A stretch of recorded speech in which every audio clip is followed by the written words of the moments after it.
Depuis le 9 jusqu'au 16 juin 2018, une trentaine d'hommes d'affaires singapouriens ont effectué une visite officielle au Rwanda sous l'égide du vice-premier ministre singapourien en charge des affaires socio-économiques. Cette visite avait pour objectif d'exploiter des opportunités d'affaires entre les deux pays et surtout renforcer les relations bilatérales entre le Rwanda et le Singapour.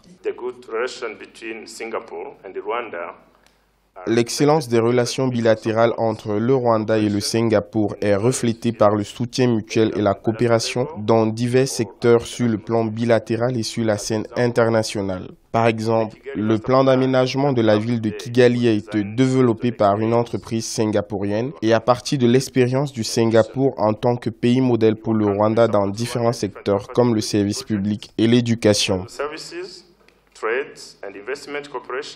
De cette visite est sortie la signature de deux accords importants pour les deux pays selon les autorités. Il s'agit d'un accord sur la promotion et la protection des investissements entre les deux pays et l'accord bilatéral dans les services aériens. Quelques entreprises singapouriennes ont d'ailleurs décidé d'ouvrir leur bureau à Kigali.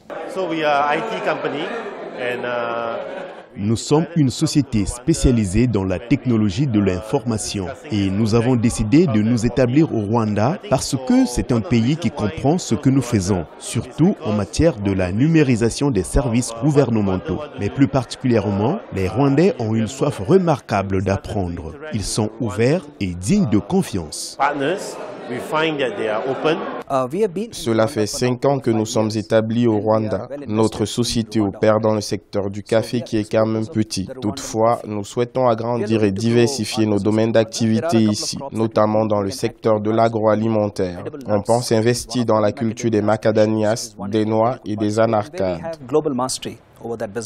Les exportations rwandaises vers le Singapour sont évaluées à 31 millions de dollars, tandis que celles de Singapour vers le Rwanda sont estimées à 5 millions de dollars américains, avec des investissements qui s'évaluent à plus de 145 millions de dollars. Avec l'accord commercial signé ce 14 juin, les investisseurs des deux pays se verront considérés comme des nationaux dans chaque pays, une décision qui vient promouvoir les investissements entre les deux pays.